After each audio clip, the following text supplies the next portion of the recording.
Job, chapitre 37. Mon cœur est tout tremblant, il bondit hors de sa place.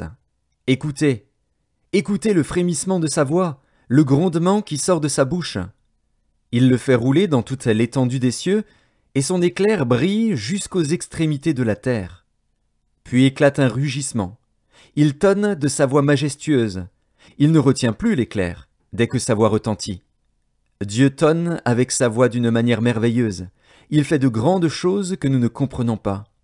Il dit à la neige, « Tombe sur la terre ». Il le dit à la pluie, même aux plus fortes pluies. Il met un sceau sur la main de tous les hommes, afin que tous se reconnaissent comme ses créatures. L'animal sauvage se retire dans une caverne et se couche dans sa tanière. L'ouragan vient du midi, et le froid des vents du nord. Par son souffle, Dieu produit la glace. Il réduit l'espace où se répandaient les eaux. Il charge de vapeur les nuages, il les disperse étincelants. Leurs évolutions varient selon ses desseins, pour l'accomplissement de tout ce qu'il leur ordonne sur la face de la terre habitée.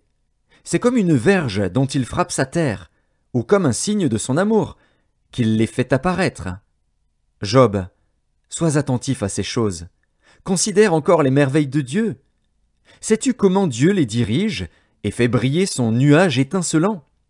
Comprends-tu le balancement des nuées, les merveilles de celui dont la science est parfaite? Sais-tu pourquoi tes vêtements sont chauds quand la terre se repose par le vent du midi? Peux-tu comme lui étendre les cieux, aussi solides qu'un miroir de fonte? Fais-nous connaître ce que nous devons lui dire. Nous sommes trop ignorants pour nous adresser à lui. Lui annoncera-t-on que je parlerai? Mais quel est l'homme qui désire sa perte? On ne peut fixer le soleil qui resplendit dans les cieux lorsqu'un vent passe et en ramène la pureté. Le septentrion le rend éclatant comme l'or. Oh, que la majesté de Dieu est redoutable!